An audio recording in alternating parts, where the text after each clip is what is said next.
vimos, hay una frase muy interesante que creo que dije la semana pasada acerca de cómo es cuando alguien dice yo soy ateo, ¿no? Esto es normalmente, y de hecho el Rapto Biasinger dice algo muy similar. El Rapto Biasinger dice, yo no creo cuando alguien me dice que es ateo. La verdad, yo no le creo. O sea, me puede decírmelo, pero pues me entra por un oído y me sale por el otro, porque no puede ser. O sea, realmente, y como dice el Rav de Chabad, el Rav Shneur Salman de Liadi, él dice, el Dios en el que tú no crees, yo tampoco creo. Entonces, vimos por qué es esto. ¿Por qué? Por la importancia de que las personas tengan una correcta definición de quién es Dios. Esto es una de las principales cosas para poder llegar. Una vez que entendemos la definición correcta de Dios, podemos llegar a entender quién es ese creador realmente. Entonces, vamos a analizar un poquito más esto, vamos simplemente a repasarlo porque son cosas muy importantes que tenemos que tener bien en claras para ya entrar al tema de hoy. Vimos que una de las principales definiciones del creador las tenemos cuando decimos que el creador es la primera causa. Esta es una definición que Rabbi Moshe Maimon o el Rambam trae acerca del creador. Él dice, y esa fue la clase de la semana pasada, Maimónides dice así, Maimónides dice, el fundamento de todo fundamento y la base de toda ciencia, de toda sabiduría, es el entender que hay una causa primera que trajo toda la existencia de la no existencia. Esa es la definición que nos trae Maimónides. Ahora, de esta definición tenemos muchísimas cosas que podemos aprender. La primera causa. ¿Puedes repetir, por favor, el fundamento de todo fundamento, claro, y la causa? ¿Verdad? Sí, esto, repito, esto es lo que nos dice Maimónides, el fundamento de todo fundamento y la base de toda ciencia es el creer que existe un creador, el que existe una causa primera que trajo todo a la existencia. Fundamento de todo fundamento y base de toda sabiduría, saber que existe una causa primera que trajo toda la existencia de la no existencia. Fundamento de todo fundamento y base de toda ciencia, saber. Es muy importante esa frase, también recalcamos la vez pasada. Saber no es creer, no es tener fe. Saber es, yo sé que es de día ahorita, yo sé que tengo 19 años, yo sé cosas, yo tengo conocimiento. No es fe, no es creencia, es saber. Entonces, yo sé. Adelante. Sound muted. Adelante. Bueno. Sound resumed. Ok. Yo sé que existe un creador. Ahora, de preferencia, si quieren comentar algo que podríamos hacer es, pueden mandar un WhatsApp. Tengo la pregunta yo aquí y así no se interrumpe el estudio, pero tenemos las preguntas guardadas. Entonces, si mandan un WhatsApp al del grupo, entonces ya ahí podemos dar la palabra y podemos incluso contestar las preguntas que tengan cuando sea su tiempo. Entonces, tenemos este principio de una causa primera. Tenemos que saber que existe esta causa primera. Tenemos que entender esto. Ahora, ¿cómo entendemos esto? Muy simple, llegando a través de nuestra lógica a este conocimiento de un creador infinito.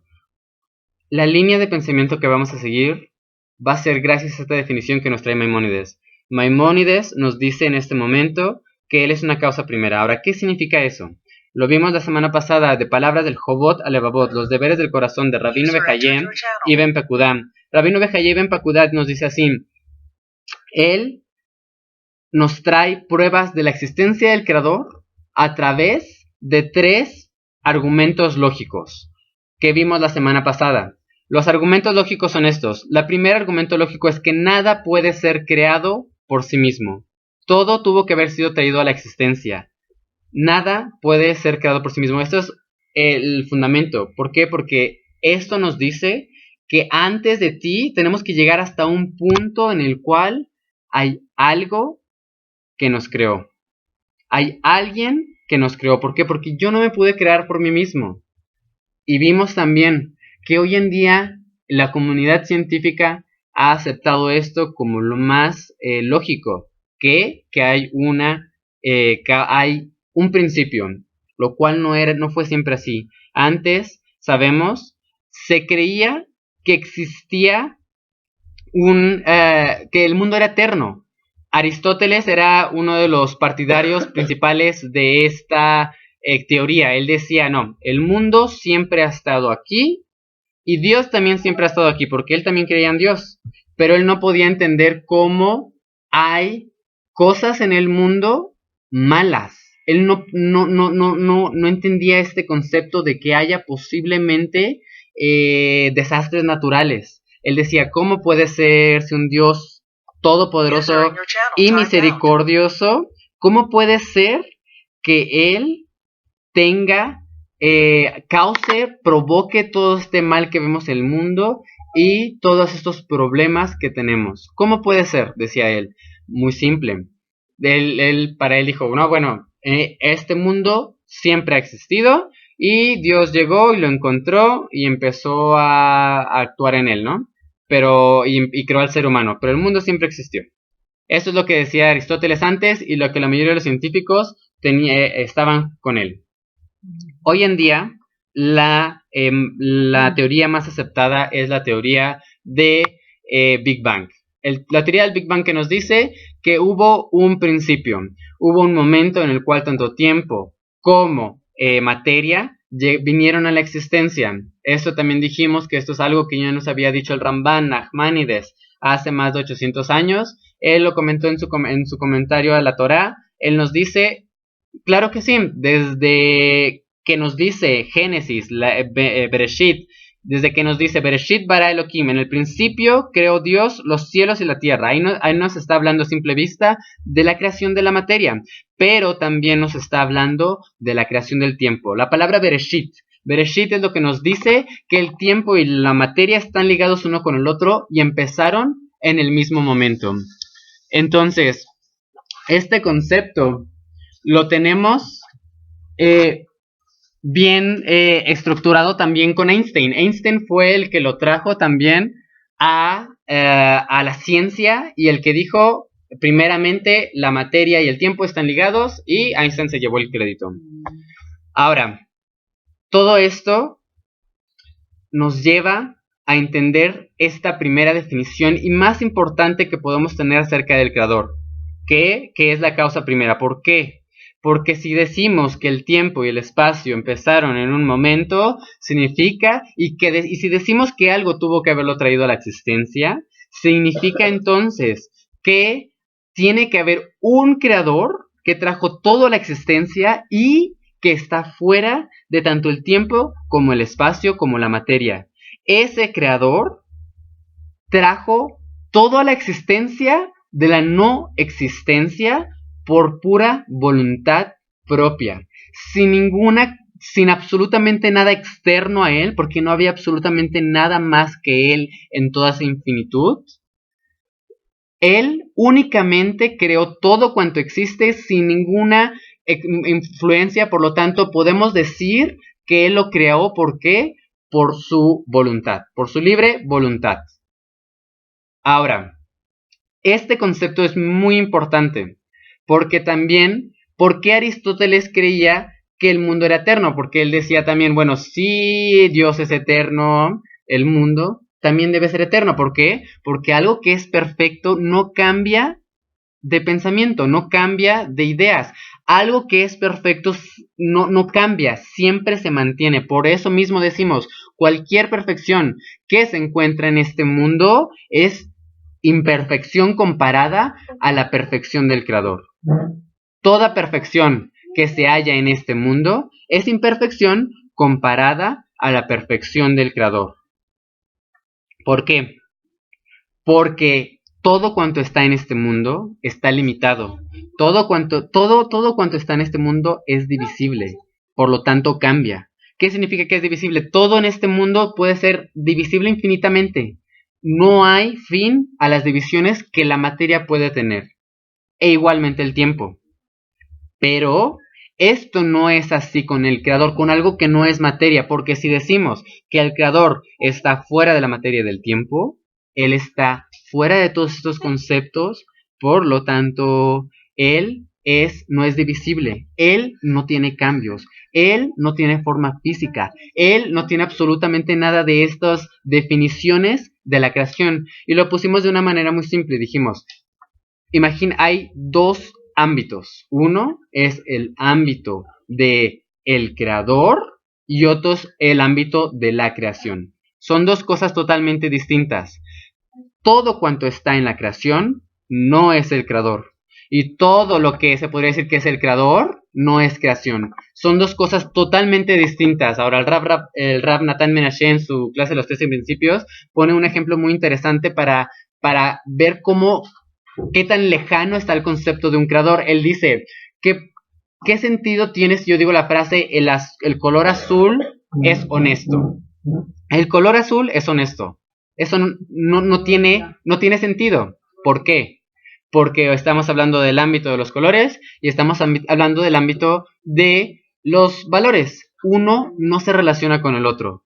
Por lo tanto, cuando yo digo que el color azul es honesto, no tiene sentido, cuanto más es del creador y su creación, porque son dos cosas totalmente distintas, porque la creación es creación, valga la redundancia, del creador.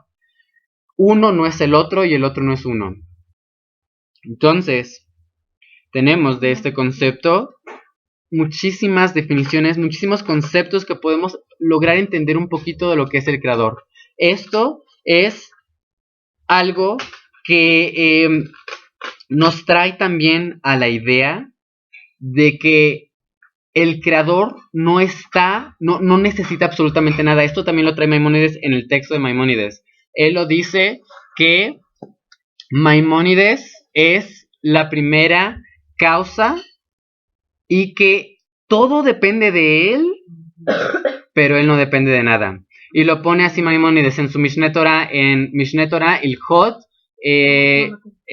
Yesodei Torah, los fundamentos de la Torah. Él lo pone así. Él dice, si pudiésemos imaginar, supongamos que todo cuanto existe dejase de existir y solamente existiese el creador no se vería afectado en absoluto.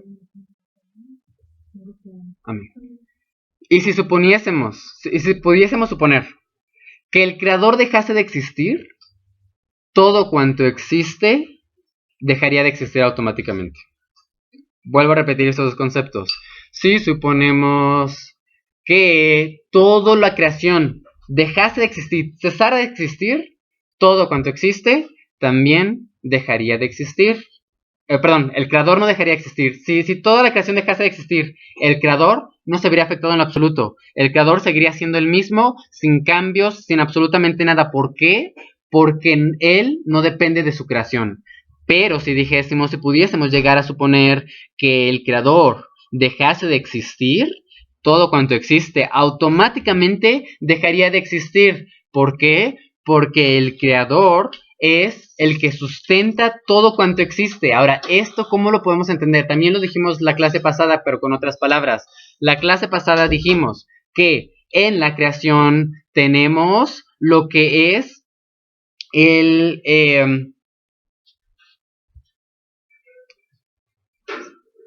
ok, perdón, me distraje un poco. Otro capítulo. La creación está en el tiempo y el espacio. Tiempo y materia. Está limitado por tiempo y materia la creación. Por lo tanto, también el tiempo. El tiempo también está limitado. Entonces decimos que el creador es eterno. Él no está limitado por el tiempo. Él fue, es y será. Si él no está limitado por el tiempo, entonces esto nos lleva a entender que para él antes y después y ahorita es lo mismo. Es exactamente lo mismo. ¿Por qué? Porque podemos llegar a comprender con este concepto que para el creador, el momento de la creación o el momento de la destrucción del mundo, Hasbe Shalom, o el cambio de la llegada del Mashiach, o este momento para él es lo mismo, es exactamente lo mismo para él. Por lo tanto, siempre que decimos que él está recreando todo el tiempo, significa que para él todo, él está decidiendo en este momento crear el mundo. ¿Por qué? Porque él está fuera del tiempo. Él está decidiendo en este momento crear todo el mundo. Y también él está decidiendo que ya venga el Mashiach. Y también él está decidiendo todo en todo momento. ¿Por qué? Porque él es omnipresente. Él está en todo momento y también está en todo tiempo. Por lo tanto, si estamos existiendo en este momento, es porque él quiere, es la voluntad de él que estemos existiendo en este momento. Y él sabe. Y si, digamos, Hasbe Shalom, Dios no lo permita, cometemos un pecado, una transgresión, que es la palabra más exacta. Si cometemos una transgresión y nos apartamos del camino correcto, el Creador lo sabe, pero aún así, el Creador decidió continuar con el mundo. El Creador está decidiendo en este momento, a pesar de lo que lleguemos a hacer, por su misericordia, continuar tomando la decisión, por así decirlo, de crear y recrear el universo en todo momento. El Creador está recreando en cada instante y tomando, por así decirlo, la decisión de crear en cada instante el universo. Y es por esto que el Creador podemos decir que el Creador nos creó por misericordia. Tenemos ya dos conceptos. Uno, nos creó, ¿por qué? Por su libre voluntad. Sin nada externo que lo haga crearnos. No hay nada externo que influya en su voluntad. Y también dijimos que no hay, que Él nos creó ¿por qué? Por libre voluntad y por misericordia. Estos son dos conceptos también muy importantes. ¿Por qué? Porque estos dos conceptos ya nos dicen bastante de quién estamos hablando. Ya nos dicen bastante de quién no es el Creador, porque como vamos a ver más adelante, al Creador no lo pueden captar las palabras, como dice el profeta dice, la mejor alabanza para ti es el silencio. ¿Por qué? Porque ¿qué puedo yo decir que realmente llegue a la inmensidad de lo que tú realmente eres? Realmente todo lo que yo pueda decir es limitado. ¿Por qué? Porque yo solamente conozco esta creación, yo no conozco más allá de la materia o el tiempo. Yo estoy limitado a una mente limitada en el tiempo y espacio y por lo tanto no puedo ir más allá del tiempo y el espacio y por lo tanto no puedo llegar a comprender realmente lo que es el Creador en toda su infinitud. Hay un libro de preguntas y respuestas en judaísmo que es muy interesante, que también se lo recomiendo a cualquiera que tenga dudas o que quiera fortalecer su muná, su fe. En este libro habla mucho de los conceptos básicos del judaísmo, de la Torá, de cómo podemos probar la existencia de Dios, la Torá, la halajá, todo. También es muy interesante el libro, después les paso el título porque está en hebreo. Este libro dice, tratar de comprender al Creador es como una mosca que trata de comprender una ecuación matemática. Que la mosca no comprenda una ecuación matemática significa que las ecuaciones matemáticas no existan. No significa eso. Significa que la mosca está limitada en su entendimiento a las ecuaciones matemáticas. Ella está en su mundo, ya está en su ámbito en el cual solo entiende conceptos en los cuales a ella está limitada. Nosotros somos un poquito más allá, pero también nuestra mente está limitada. Nuestra mente no puede saberlo todo. Nuestra mente no puede saber el futuro. Nuestra mente no puede saber calcular números enormes multiplicados entre sí. Nuestra mente está limitada también, y cuanto más a cosas que no están en nuestro mismo ámbito. Nuestra mente está limitada, por lo tanto, cualquier cosa que nosotros queramos decir del Creador está limitada. Es limitarlo.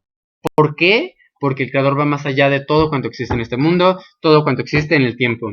Eso fue más o menos lo principal que vimos en la clase anterior. Vimos también los conceptos acerca que dice el Jobot Alevabot, de cómo probamos la existencia del Creador. Vimos también la importancia de saber cómo la Biblia, la Torah, nos exige que nosotros no solamente creamos en un Dios, sino como dice Maimónides, tenemos que saber, tener conocimiento intelectual de que existe un creador. No solamente con fe, la fe no basta. La fe es para los niños que no entienden conceptos suficientemente elevados o para la gente ignorante, que no le importa, que no tiene el conocimiento suficiente para llegar a esto. Todos aquí tenemos este conocimiento, esas capacidades de decir, bueno, voy a llegar más allá y voy a llegar al conocimiento, como lo hizo ¿quién? Como lo hizo Abraham Avinu. Abraham, él no tuvo influencia externa, él por su propio pensamiento, él por argumentos lógicos también, él llegó al entendimiento, a la existencia, de que hay un creador del mundo, que ese creador es misericordioso y que hay que actuar como él. Entonces, nosotros también tenemos la capacidad de llegar a eso, pero hay muchas barreras que nos impiden mucho más hoy en día. La mayoría de los sabios de la generación dicen que una de las principales pruebas que tenemos hoy en día es la emuná. La fe, el conocimiento de que existe un creador. Hay muchas cosas hoy en día que nos impiden tener ese conocimiento como se podría tener antes, porque antes no existía esta duda, antes no existía este debate, antes todos creían en Dios. La pregunta era, ¿en qué Dios estás creyendo? ¿No? La pregunta es, ¿tú crees en este? Yo creo en ella. Todos creían en una deidad. Pocos eran los que decían, no, yo no creo en nada. Y pocos son los que hoy en día realmente no creen nada, porque todos tenemos realmente una fe, solamente que algunos lo ponen en la religión, otros lo ponen en la ciencia, pero a final de cuentas también es fe. Ahorita lo vamos a ver por qué. Vamos a analizar hoy en la clase de hoy lo que sería los problemas que enfrentamos hoy en día para el conocimiento de la existencia de un creador. Eso es lo que nos vamos a enfocar más que nada hoy en día. Ahora, ¿qué es este concepto en el cual estamos batallando para entender? ¿Qué son estas barreras que nos están evitando llegar a este conocimiento? Vamos a ver a final de cuentas, a final de todo esto, incluso vamos a ver que no importa lo que digamos, la base de todo son dos. La base de todo es 1, el ego, y 2, el no querer tomar responsabilidad por mis acciones. Esos son los dos motivos principales por los cuales alguien toma la decisión de no creer en Dios. No porque no tenga pruebas físicas, no porque no tenga nada de eso es válido. Las dos razones principales son el ego y el yo querer hacer lo que yo quiera. No tener barreras, por así decirlo, no tener límites. Esas son las dos principales por las cuales la gente dice, yo no quiero creer en Dios y por eso tomo estas decisiones. ¿Y en qué me baso para negar la existencia del creador? Vamos a ver cuáles son las excusas que realmente ponen. Ahora, por un lado, esto es en cierto modo... voy a ponerlo con un ejemplo, porque dice un rabino en una de sus clases también de Torah y Ciencia, él dice, bueno, siempre que estemos metiéndonos uno en el ámbito del otro, hay que tener cuidado. ¿Por qué? Porque cada quien conoce su ciencia, ¿no? Cada quien conoce su ámbito. Entonces, tanto los científicos, cuando se meten al ámbito de la religión, son muy ignorantes, pero aún así hablan mucho y hablan en ignorancia. Vamos a tratar de evitar no caer en lo mismo. Al hablar de ciencia, hablar en ignorancia, sino tomar todos los recursos que tengamos a nuestras manos para, cuando hablemos de ciencia, hablarlo lo más inteligentemente posible. Ahora, una de las razones por las cuales tomamos la decisión o la gente puede llegar a tomar la decisión de no creer en Dios, dicen, yo no creo en Dios. ¿Por qué? Por las pruebas científicas que tenemos hoy en día. Todas las pruebas científicas que hoy en día tenemos nos llevan a descartar esa idea, ¿no? Incluso en los ámbitos científicos, en las universidades, se ve hasta tonto que alguien crea en Dios. Se ve como que, bueno, ¿tú todavía crees en Dios? ¿Por qué? ¿Por qué pasa esto? Una de las razones... Una de las culpas, se podría decir, la tiene la iglesia. ¿Por qué la iglesia? La iglesia por mucho tiempo estuvo reprimiendo todo descubrimiento científico que contradijera su teología. Todo descubrimiento que contradijera, o incluso no contradice, pero parece que contradice, todo este conocimiento la iglesia luego decía, no, esto no es verdad, esto no es correcto. Pero ahora, ¿es esto verdad? Probablemente no, porque muchas cosas de las que la iglesia censuraba es simplemente por miedo a que descubrieran cosas que probablemente no querían que se descubriera. Y por ello saturaban todo. Era un momento de represión. ¿Y qué pasa cuando reprimes algo mucho tiempo? Explota. Explota y se va al otro lado. No va a decir, bueno, a lo mejor la iglesia también tenía razón, pero también existe esta teoría, ¿no? No, la mayoría de los científicos no dijeron eso. ¿Qué dijeron los científicos? La ciencia está en contra la iglesia está en contra de la ciencia, por lo tanto, por lógica, debe ser que la ciencia también está en contra de la iglesia y por lo tanto cualquier religión va en contra de lo que la ciencia dice. Y ahora, ¿qué se propone? Se propone totalmente una separación, o ciencia y religión no tienen nada que ver una con la otra. En las escuelas hay muchas, en las escuelas en Estados Unidos hay mucha división porque unos quieren imponer el creacionismo, quieren tener creacionismo, que se enseñe la teoría del creacionismo, de la creación en las escuelas, mientras que muchos dicen no, para nada, solamente la evolución, eso sí es ciencia, mientras que el creacionismo es religión. No podemos meter religión a una clase de ciencia. Se separó totalmente. Ya no hay esa unidad. ¿Por qué? Porque las personas piensan que uno y otro son totalmente contradictorios, cuando realmente entendemos que no es así.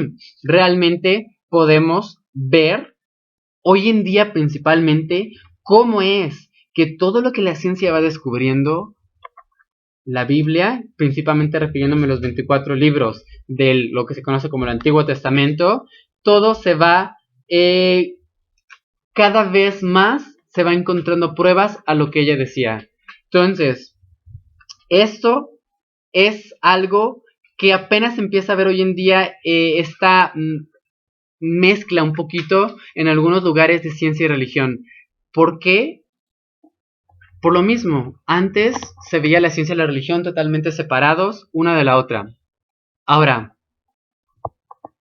hoy en día, cada vez que va avanzando más la ciencia, vamos descubriendo más lo increíble de este universo. La vez pasada también tocamos este tema. La vez pasada tocamos el tema de ciencia, que cómo la ciencia va descubriendo cada vez lo impresionante de este universo. Hablamos de lo que el documental El Planeta Privilegiado comenta, de cómo somos realmente un planeta privilegiado en millones de billones de trillones de estrellas, de planetas, de toda la inmensidad del universo, cómo somos privilegiados realmente al tener exactamente lo necesario para que haya vida inteligente, vida compleja. Como dice en el documental, realmente nos ganamos la lotería cósmica. ¿A qué se refieren? A un milagro. Realmente esto es un milagro. El universo es un milagro. ¿Por qué? Porque es imposible que todo esto haya sido traído por accidente, haya empezado por accidente, como lo vamos a ver un poquito más ahorita. Y vimos como no solamente eso, sino que todos los descubrimientos científicos que se han hecho también son posibles gracias a las condiciones perfectas para la vida, lo cual no tiene sentido que tenga relación alguna, que el hecho de que podamos estar vivos tenga relación con el hecho de que podamos hacer descubrimientos científicos. Por lo tanto, parece ser que aquel ente que nos trajo toda la existencia, él quiere que también hagamos descubrimientos científicos, que avancemos en sabiduría y en conocimiento en este universo. Esto es algo que tenemos hoy en día que antes no se daba tanto. Teníamos antes, claro que sí, muchos científicos que creían en la existencia del creador. Isaac Newton, Albert Einstein, muchos dentro de la teología cristiana, etcétera. Muchos, la mayoría, otros no religiosos, pero la creencia en Dios ha existido dentro del campo científico. ¿Por qué? Porque, como decía Albert Einstein, lo más incomprensible del universo es que sea comprensible. Porque no tiene sentido que un universo tan vasto y tan complejo pueda llegar a nuestro conocimiento. Parece ser que hay alguien ahí que no solamente le bastó con que existiéramos, con que tuviésemos vida, sino que también quería que descubriésemos más y más cosas en este universo y más cosas de esta vida. Esto es algo que realmente nos puede llenar de muchísima conocimiento. Ahora, es también muy importante el entender que antes, por lo mismo de que no se entendía la complejidad del universo, se creía en que todo vino por un accidente. Ahora, la teoría de la evolución es algo que nos vamos a enfocar hoy en día. La teoría de la evolución es básicamente lo que nos tiene varia evolución, la teoría de la evolución. La teoría de la evolución hoy en día no tiene nada que ver con la evolución que Darwin propuso. Ha ido cambiando y cambiando y cambiando cada vez conforme se van haciendo más descubrimientos. Una de las cosas que se vieron es el hecho de que el creador, una de las interesantes teorías que se tenía antes es que el proceso evolutivo se llevaba a cabo en los 9 meses de embarazo. Antes los científicos pensaban que por el hecho de que, como no podíamos ver el feto, el vientre, ellos pensaban que el proceso evolutivo sucedía mientras estabas en el vientre. Incluso tenían fotos, imágenes de cómo ellos pensaban que tenías primero escamas y cola y aletas durante el vientre, y ya cuando nacías, ya nacías como un ser humano. Esto es algo que se quería antes en el ámbito científico. Ahora, esto es muy interesante cuando hoy en día que ya tenemos todo lo que es ultrasonidos, todo eso, podemos saber que eso era una tontería y que nadie, perdón, tontería también, seguro, y que nadie realmente pues conoce. Hoy en día no se enseña eso. ¿Por qué? Porque sería realmente una locura proponerlo hoy en día. Pero vamos a analizar un poquito la teoría de la evolución. ¿Qué es lo que nos dice la teoría de la evolución? Simple vista, todos conocemos. Venimos nosotros de uno de sustancias de seres menos complejos y nos fuimos con el tiempo de miles de millones de años, fuimos creciendo hasta ser lo que somos hoy en día. Por lo tanto, eso es lo que la teoría de la evolución nos está diciendo, ¿no? Que hoy en día es que podemos ser lo que realmente somos. ¿Por qué? Porque antes no era así. Antes, la teoría de la evolución no se le venía a nadie a la mente. Antes también todos tenían el conocimiento de que existió un día todos, o el mundo era eterno y siempre existimos, o hubo un creador que nos trajo a este mundo. Era lo que se creía antes. Vino Darwin, que no sabía nada de genes, que no sabía nada de ADN, y él propone en su teoría, analizando el mundo, él propone que, bueno, nosotros venimos de esos seres menos complejos. ¿Por qué? Hay 3 premisas por las cuales Darwin propuso esto. Una de las cuales es que todos nos parecemos entre sí, todos los animales se parecen entre sí, los seres humanos se parecen a los animales, todos somos similares, y uno tiene características que el otro no tiene, esas características parecen ser hecho de la evolución. Cada uno va siendo más complejo, y también parece ser que lo que existía antes es menos complejo de lo que existe hoy en día. Por lo tanto, si decimos que lo que existía antes es menos complejo de lo que existe hoy en día, por lo tanto podemos llegar a la conclusión de que fuimos evolucionando por miles de millones de años, de los menos complejos a los más complejos. Decían, bueno, hay órganos muy similares de uno al otro. Nuestros órganos internos, incluso, de hecho, hoy en día científicamente se sabe que el puerco y el cerdo es el más similar en órganos internos al ser humano. Entonces ellos decían, si hubiese habido un creador, entonces, ¿cómo puede ser que todos seamos similares? Cada quien hubiese sido creado con algo único, ¿no? No hubiese cosas tan similares. Ahora, con el descubrimiento del ADN, con los avances dentro del ADN, pudimos ver también que dentro del ADN tenemos muy similares. Un ADN se parece a otro. El ADN, de hecho, el ADN de los chimpancés con el del ser humano son muy similares. Ahora, todas estas cosas llevaron a los científicos a decir, no, seguramente nosotros venimos de ¿qué? Del mono, principalmente, ¿no? La teoría del mono, pero el mono viene de cada vez menos complejos hasta llegar a ¿qué? A una alga, ¿no? Llegar a algo muy sencillo, muy poco complejo, hasta que llegamos al fénix evolutivo que somos nosotros hoy en día, y que se supone que, bueno, deberíamos estar evolucionando cada momento, ¿no? Incluso se dice que los europeos están más evolucionados que nosotros. ¿Por qué? Porque ellos tienen los molares de atrás en su dentadura. Ellos tienen una dentadura más avanzada que la de nosotros. Ahora, todas estas son cosas que hoy en día incluso se sigue diciendo, y hoy en día es lo que se enseña en las escuelas como algo obvio y lógico. Es realmente en los libros de texto, en la mayoría de los libros de texto, eso es lo que se enseña. Hay todo un museo en Estados Unidos que habla acerca de la teoría de la evolución, y que te trae fósiles, y que te trae todo tipo de cosas que hace parecer con que esto fuese lo más convincente, y en lo que hay muchísimas pruebas que es algo obvio. Eso parecería ser, eso es lo que nos están diciendo, pero vamos a analizar esto si es realmente lo que se ve hoy en día.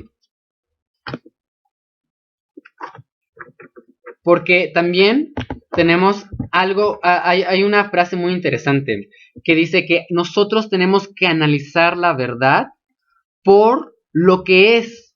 Hay que analizar la verdad por lo que es, y no por cuánta gente hay detrás de ella apoyándola. ¿Por qué? Porque vemos que toda la gente hoy en día casi cree en la evolución. Hoy estaba hablando con una persona el viernes, y me estaba diciendo esta persona, no, pues es que hay muchas cosas que yo no... Yo creo en la Biblia, yo creo en muchas cosas, pero muchas cosas que no entiendo. Por ejemplo, eso de Adán y Eva y todo, pues no, obviamente, pues, ¿cómo puede ser eso? Tuvieron que haber venido de animales complejos. O sea, ellos piensan que esto es lo más lógico, esto es lo único que existe. No conocemos nada más, y no conocemos lo que realmente hay detrás de esta teoría. Solo nos enseñan lo positivo que hay, pero los libros de historia, los libros de geografía, todos los libros de ciencias naturales que llegan a nuestras manos normalmente no tienen las dificultades que esta teoría tiene hoy en día. Esta teoría tiene muchas dificultades, vamos a analizar muchas de ellas. Primero que nada vamos a analizar, bueno, ¿qué es lo que ellos dicen que tienen? Bueno, vamos a ver, ¿tienen fósiles realmente?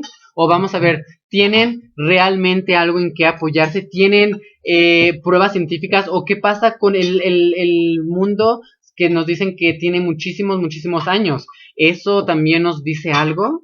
Vamos a analizarlo ahorita. Vamos a ver si eso es lo que realmente tenemos.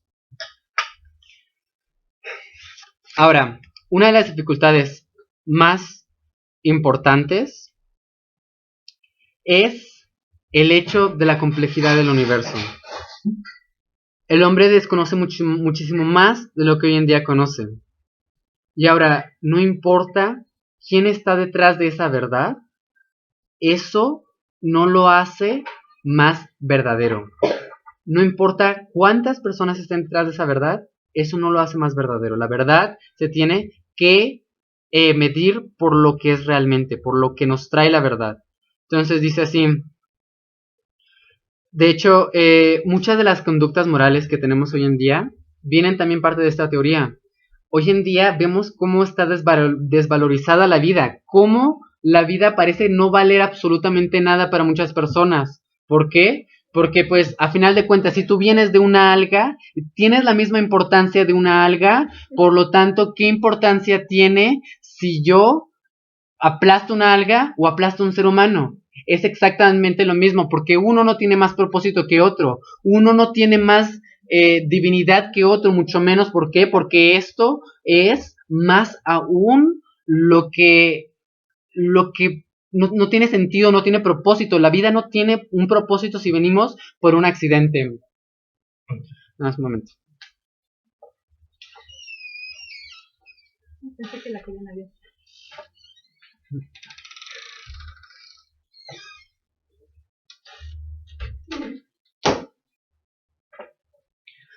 Disculpen. Bueno. Entonces, la Alemania nazi. La Alemania nazi era una de las naciones más avanzadas en ciencia.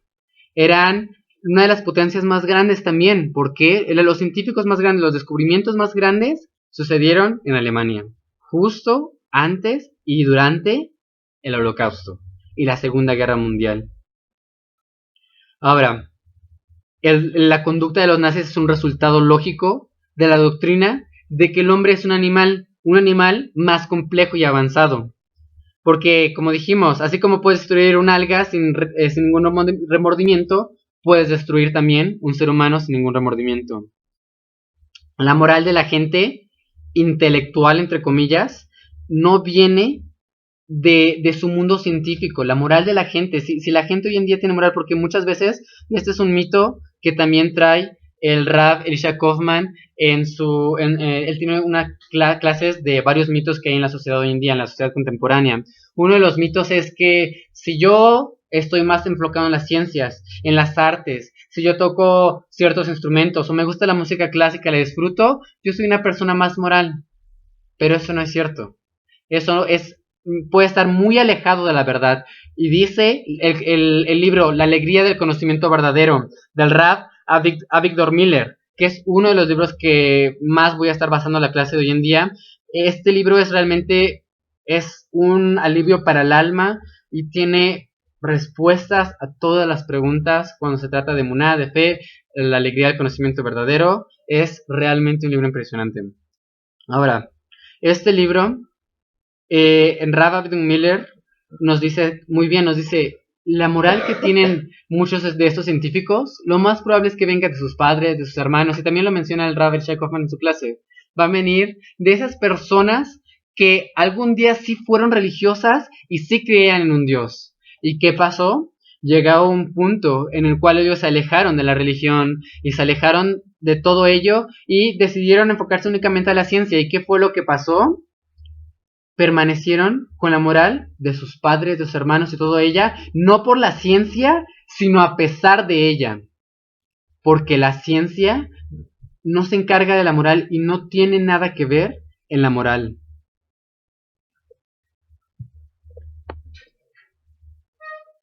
Ahora, ¿por qué? Porque nada es absolutamente bueno. De acuerdo a la evolución, no hay realmente nada que me lleve realmente a una conclusión de que debo ser bueno. Al contrario, de acuerdo a la teoría de la evolución, solamente tengo yo, vengo de un mono, vengo de lo que sea, y no tengo yo por qué ser un ser moral. No tengo yo por qué tener paciencia en alguien, no tengo yo por qué tener absolutamente nada de esas midot. Ahora, de esas características. Tenemos que aclarar muy bien, no hay absolutamente ninguna prueba de la evolución. Vamos a analizar hoy cómo es que la teoría de la evolución es la teoría hoy en día con menos pruebas que incluso que la Torah puede traer. La Torah tiene muchísimas pruebas. La creencia en un Dios puede traer pruebas lógicas, pruebas con la Torah, pruebas de muchos tipos, mientras que la teoría de la evolución no tiene absolutamente nada hoy en día. Y no solamente eso, vamos a ver hasta qué punto llegaron en el hecho de querer probar esto, llegaron hasta el punto de querer falsificar cosas para probar una teoría que es improbable. Ahora, la probabilidad. Vamos a ver un librito, ¿no? Digamos, tenemos un librito, 15 hojitas. Un librito de 15 hojitas que están numeradas cada una del 1 al 15. Las 15 hojitas numeradas del 1 al 15. Las entremezclamos entre sí y luego las aventamos. Una vez que las aventamos, ¿cuál sería la probabilidad de que cayeran en orden del 1 al 15 en un orden perfecto? La probabilidad es de un número de 1307 con 9 ceros. 1307 con 9 ceros. La probabilidad de que un librito de 15 hojas se reorganice uno con otro. Esa es la probabilidad. Ahora, ¿cuál es la probabilidad de que una pata, el desarrollo de una célula de la pata de una hormiga se desarrolle? Esto, ¿qué es lo que requiere eso? ¿Qué es lo que tenemos que poner en la ecuación? Tenemos que poner cientos de tamaños de células, de formas de células, de materiales, todos hechos a la perfección, en la posición perfecta, unidos por conexiones de estructuras, nervios y músculos. Ahora, esto es algo que requiere demasiada complejidad para nosotros realmente poderlo realmente llegar a formar por casualidad. Dice así, la improbabilidad de tal arreglo accidental desafía los cálculos matemáticos, pero aún esta no es nada comparado con, por ejemplo, poner el ejemplo del ojo humano, que es inmensamente más complicado. Únicamente el ojo humano. Vamos a leer un poquito lo que dice del ojo humano. El ojo descansa en forma segura dentro de una cavidad ósea prominente que lo protege de los golpes. Entonces, el hecho de que nuestro ojo esté como que hacia adentro no es casualidad, sino que es una protección para tu ojo. ¿Por qué? Porque si recibes un golpe del balón, no te saque el ojo, sino que simplemente te saque un moretón. Pero si no tuviésemos esa cavidad, esa cavidad ósea prominente, provocaría que el ojo realmente se saliera de su lugar. Gracias a que el ojo está en esa forma, podemos evitarnos que muchos niños, podemos lograr que muchos niños hoy en día tengan ojos, y gracias a Dios que yo también, porque muchas veces a mí me pasó, por eso tuve que cambiar como más de 10 veces de lentes cuando estaba pequeño, ¿no? Pero bueno, Baruch Hashem, que nos hicieron, gracias a Dios que nos hicieron así. Ahora, este ojo se cierra automáticamente, no tenemos que parpadear automáticamente, parpadear manualmente, al menos que alguien nos lo diga, entonces ya estamos pensando, ya parpadeamos manualmente, ¿no? Pero nosotros parpadeamos automáticamente. Ahora, gracias a esto, también se cierra automáticamente cuando se acerca un objeto, o sea, cuando se acerca el balón a tu ojo, se cierra automáticamente y se eleva y desaparece convenientemente cuando no se necesita. El ojo está continuamente bañado por un fluido antiséptico y sedante, abastecimiento por la cavidad de los conductos lacrimógenos. Las cejas interceptan el sudor y las pestañas ayudan a evitar la entrada de cuerpos extraños. La blanca piel externa del globo ocular es resistente para proteger al ojo y evitar enlogaciones o aplaneamientos que deterioran la visión. La piel interna del ojo es negra, como el interior de una cámara, para absorber el exceso de luz que haría borrosa la imagen. El ojo está equipado con un lente cristalino y tiene una pantalla, la retina, sobre la cual se proyecta la imagen. La pantalla está compuesta de 9 capas, conteniendo muchos millones de bastones y conos y un laberinto de fibras nerviosas de sorprendente complejidad. La pupila se dilata en la oscuridad para permitir un máximo de luz y se contrae con la luz solar para excluir el exceso de luz. El ojo es la cámara más perfecta, pues además de ajustarse por sí mismo la intensidad de la luz, también enfoca instantáneamente la distancia, toma fotos a color, rota su foco en todos los sentidos y toma la imagen invertida acomodándola luego hacia arriba. Cada componente del ojo, los lentes, la retina, el nervio óptico, los conductos lacrimales, etc., es enormemente complejo, algunos conformados por millones de partes. Cada una de estas millones de partes tiene la composición química y física precisa. Cada componente debe estar en posición precisa y ser el tamaño exacto. Es más fácil creer, esto es muy interesante, entonces, es más fácil creer que una montaña moldeada accidentalmente por millones de terremotos, erupciones y huracanes dio como resultado el final de un alto rascacielos con los detalles de la estructura de acero, mampostería, plomería, ventilación, alumbrado, cerrajería, accesorios y comunicaciones, que creer que un alga unicelular evolucionó en un ojo. Esto es como comparar el ojo al edificio, es como comparar el edificio es tan complejo como un ladrillo comparado con el ojo. El edificio es tan complejo como un ladrillo comparado con el ojo. Eso es muy impresionante. Ahora, esto es una de las razones por las cuales decimos que muchos científicos hoy en día realmente basan sus creencias en fe. Ellos basan sus creencias en fe. ¿Por qué? Porque toda la ciencia hoy en día está descubriendo cada vez más y más y más la complejidad de este universo. Y cada vez es más improbable que este universo haya sido formado por un accidente, por accidentes de muchos años.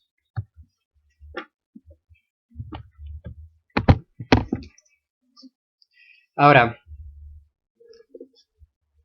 la teoría de la evolución, eso es algo muy interesante que dice el Rabbi Ben Miller, porque dice, la teoría de la evolución no tiene testigos en estos más de 5.000 años de humanidad. Ahora, esto es muy importante también, ¿por qué? Porque según la teoría de la evolución, constantemente estamos evolucionando, constantemente estamos creciendo, haciendo cambios monumentales, teniendo órganos nuevos y quitándonos de los órganos vestigiales, que también vamos a hablar de ellos. Entonces, pero aún así, en todos estos más de 5.000 años de la humanidad y según ellos más, no ha habido ningún testigo ocular, nadie hemos visto nunca que esto vuelva a pasar. Esto es algo que realmente es algo que debería pasar constantemente, es algo que deberíamos ver una y otra vez. Ahora, nos dice así, muchos dicen, bueno, ¿y qué tal? ¿Por qué no mejor es suponer o proponer que Dios hizo la evolución? ¿Por qué no decir, bueno, sí, o sea, la evolución no está tan equivocada, ¿no? Dios formó a la alga y provocó el milagro tan impresionante de que esa alga se convirtiera en ese ojo tan complejo. Esto es realmente regresar al punto de partida, decía el Rabbi Ben Miller, ya que no hay necesidad de los eones de años para la creación.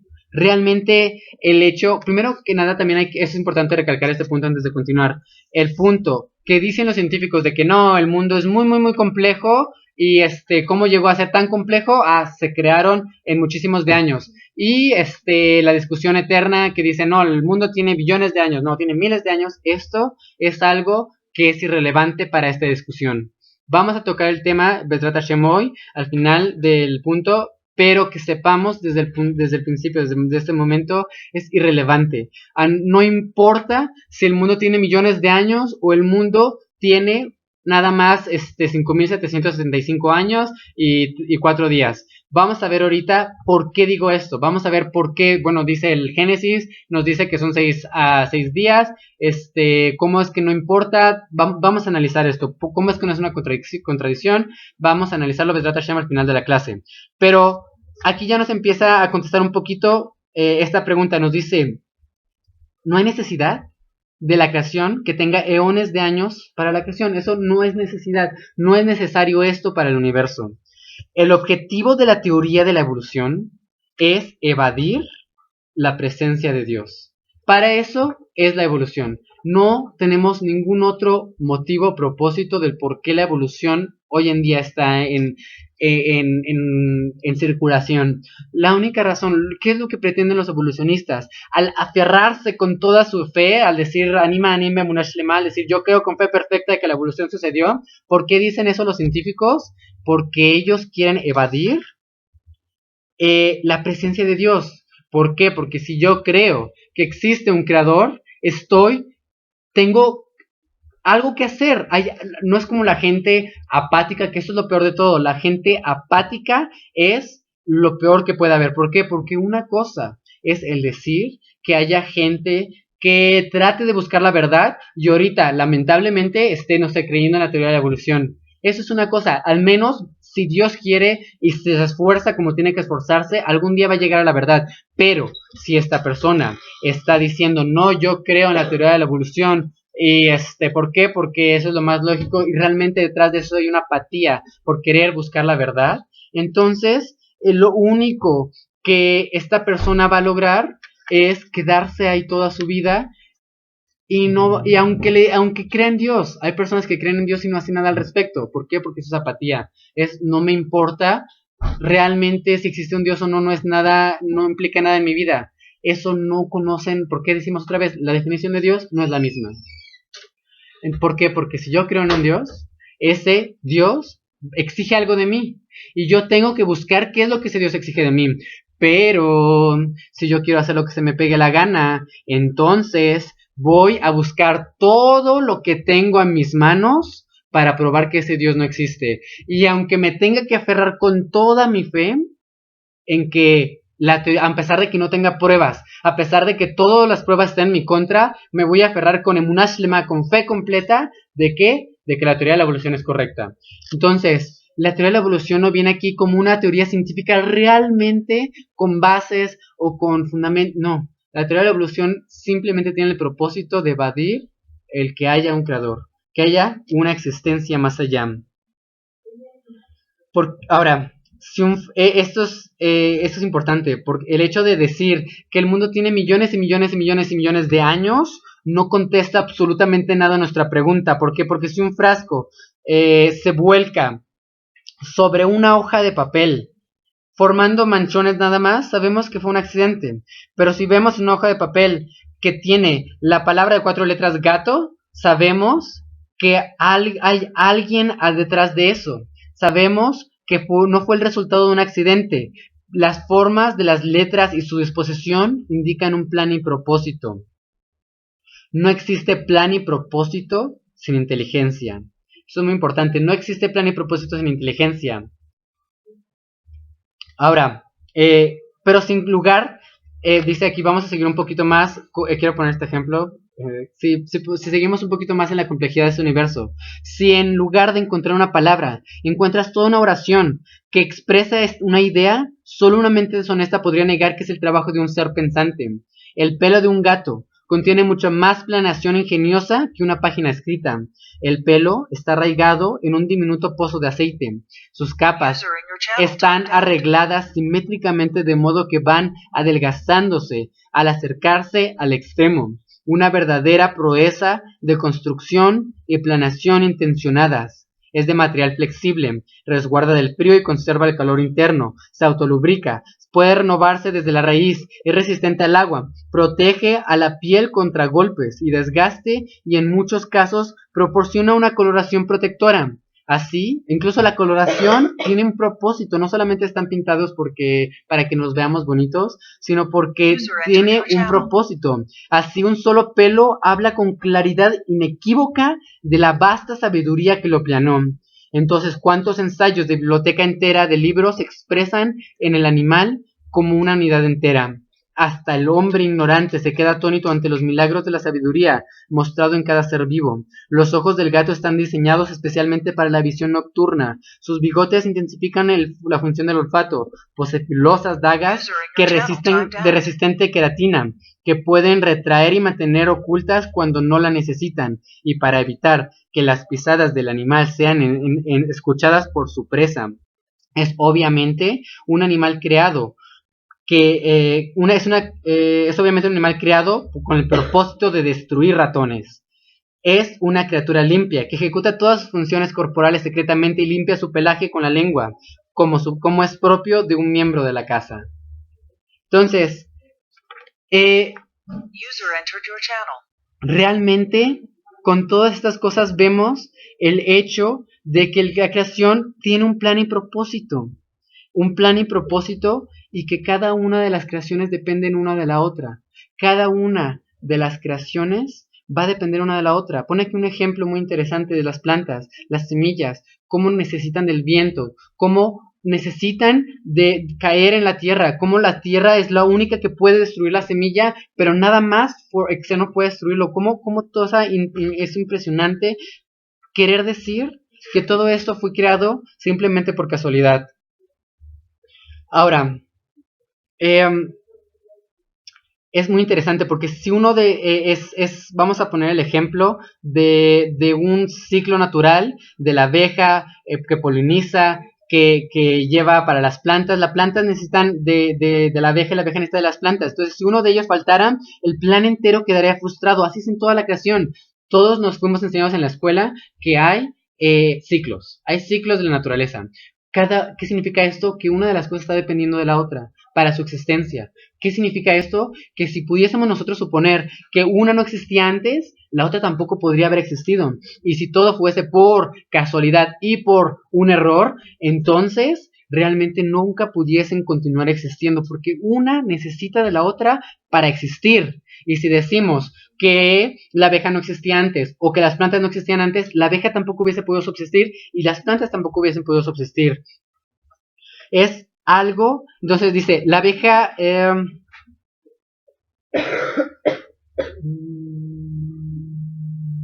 Entonces dice, si la abeja reina tuviera un aguijón con púas no podría funcionar, y sin las púas de su aguijón las abejas serían una amenaza para el mundo. Sin el aguijón venenoso, la miel y la colmena no estarían seguros. Sin la cera y la miel, las abejas no podrían sobrevivir. Sin las enzimas, el néctar no se solidificaría en la miel. Sin el saco, las abejas no podrían transportar la miel. Sin el néctar, la flor no podría ser polinizada por la abeja. Sin los estambres de polen, la flor no podría germinar. Sin los paracaídas de las semillas, no se dispersarían. Sin los paracaídas permanecerían enmarañados como cuando estaban en el botón, o si no fueran a prueba de agua, no volarían. Si la semilla madurara antes de que el paracaídas caería en el vuelo, caería al suelo en lugar de volar a otro sitio. Si la semilla permanecería firmemente pegada a la vaina, resistiría los esfuerzos del viento para transportarla. Si la semilla estuviera demasiado suelta, caería inútilmente a la tierra antes de que el viento pudiera transportarla. Cada uno depende de la otra. Esto, si uno dejase de existir o si uno no existiría antes, el otro tampoco podría continuar existiendo. Por lo tanto, es de esta manera que podemos saber que uno no fue evolucionando después del otro, sino que cada uno tuvo que haber existido en un momento todo junto. ¿Para qué? Para que el otro también tuviese la posibilidad de existir. Esto es una de las cosas más importantes. Ahora, decíamos, los científicos en la teoría de la evolución no tienen ninguna prueba. Y esto es muy interesante, porque ha habido durante toda nuestra historia, durante estos últimos años, este último siglo, hemos tenido varias supuestas pruebas para la supuesta teoría de la evolución. Nos han dicho que se ha encontrado este supuesto eslabón perdido, que ahorita vamos a ver la importancia de este eslabón perdido para la teoría de la evolución. Se han encontrado simios o humanos ordinarios del tipo contemporáneo o fraudes deliberados. El primate fósil Procústula africanus, que había sido descrito como progenitor tanto de monos como de humanos, fue finalmente declarado en una reunión del Congreso de Zoología de Londres en la revista Times ser nada más que un simio normal. Así la fábula, largamente establecida, fue demolida finalmente, tras haber servido por años de una de las pruebas de la evolución. La prueba entera estaba basada en unos cuantos de huesos y no un esqueleto entero.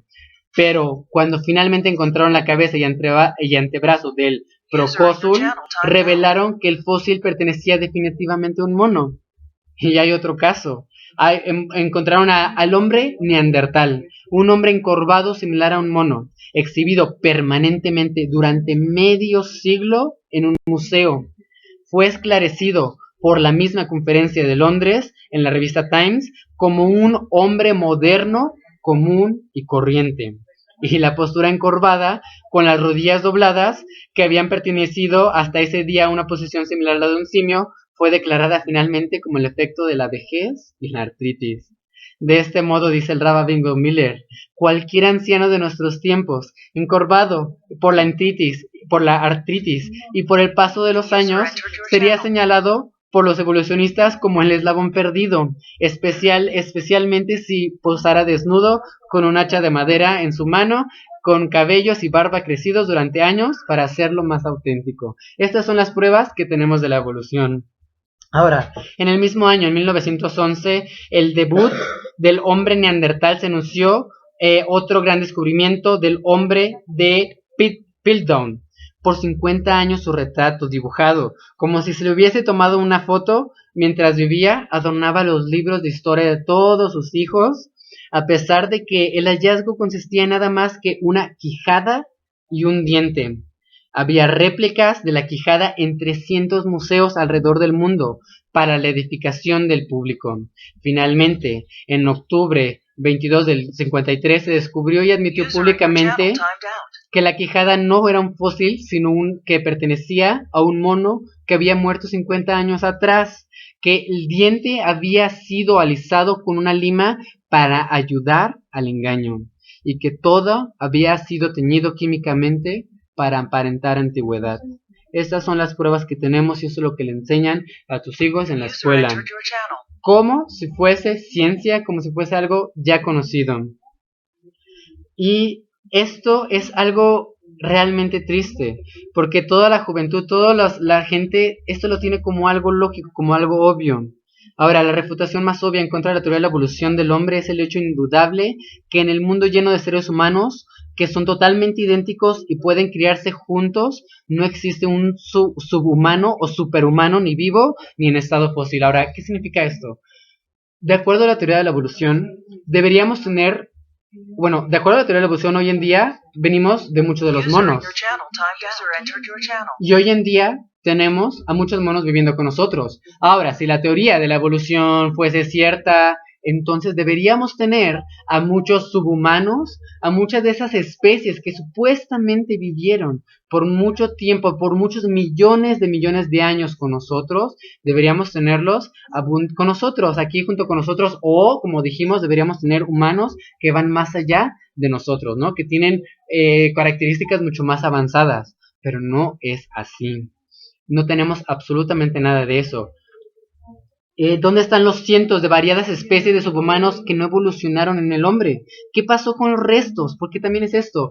Muchas veces cuando escuchamos, o al menos no sé si la gente también lo piensa, pero yo pensaba muchas veces esto. Yo pensaba que, bueno, están buscando el eslabón perdido, pero bueno, seguramente van a tardar en encontrar un eslabón perdido. ¿Por qué? Porque un eslabón perdido, pues yo me imaginaba que era una persona por ahí enterrada nada más, pero no. La teoría de la evolución nos dice que fueron millones de años, que vivieron millones de estos eslabones perdidos. Por lo tanto, deberíamos tener al menos cientos de estos eslabones perdidos enterrados por todos lados. Es por esto que hoy en día muchos han dejado de creer en la evolución. ¿Por qué? Porque ya no tiene sentido.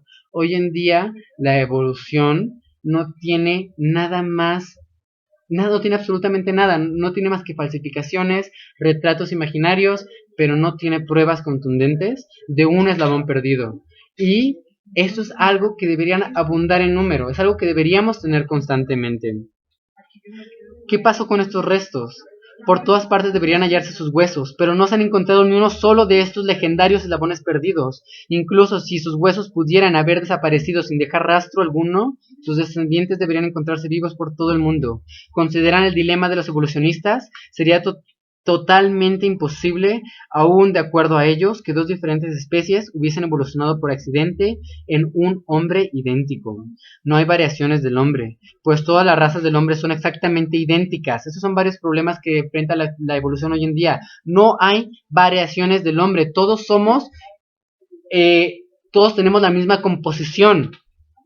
Todos tenemos exactamente los mismos órganos, funciones y estructura del cuerpo y todos pueden procrearse juntos, o sea, no hay diferencia uno al otro como si fuésemos diferentes especies. Aún así, estos teóricos se ven forzados por su teoría a decir que todas las especies inferiores de hombres desaparecieron sin dejar huellas, o que todas las especies inferiores se desarrollaron accidentalmente de manera idéntica y evolucionaron en el mismo Homo sapiens. Obviamente, una afirmación imposible de sostener, pero como dicen ellos, anima, anime, munashlema, yo confío con fe perfecta que esto es verdad. ¿Tengo pruebas? No tengo pruebas.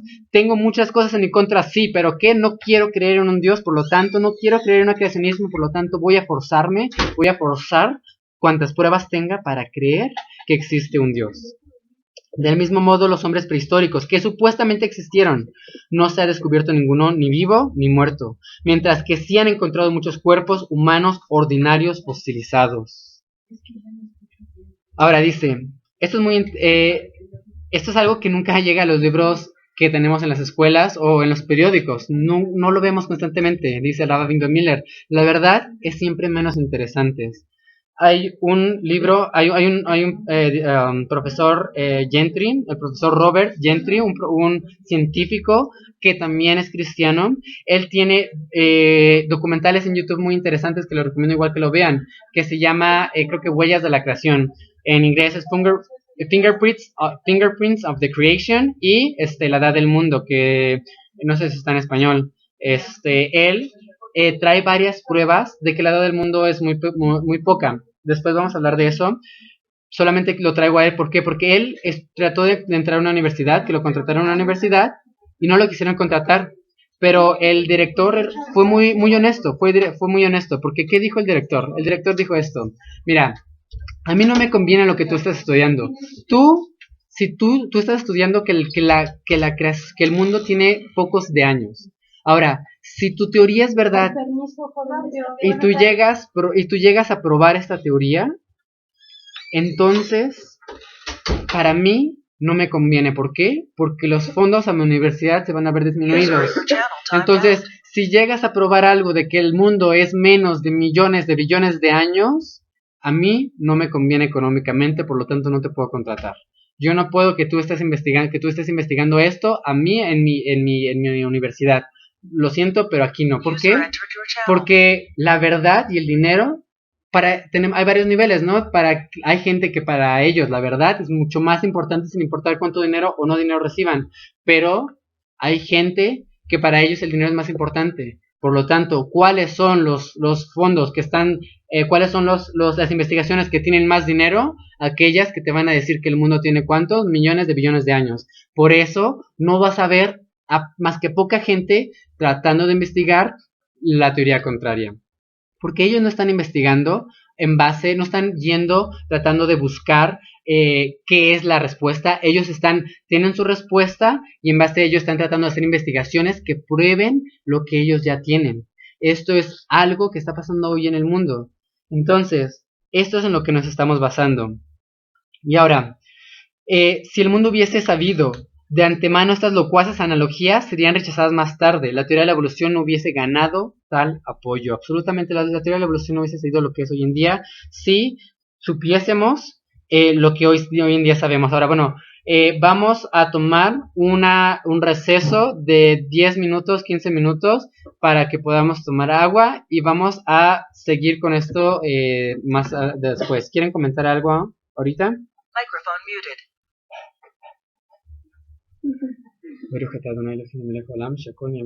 Amén.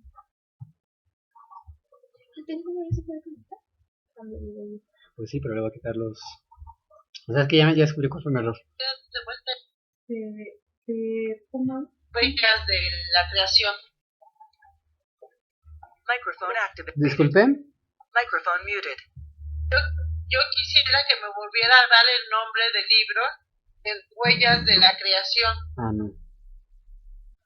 Microphone activated. Sí, ese no es un libro, ese es un documental que está en YouTube del profesor Robert Gentry. Él es un documental en el cual él señala eso, ¿no? Él apunta a su teoría y a sus descubrimientos de forma científica, cómo es que el universo tiene nada más miles de años.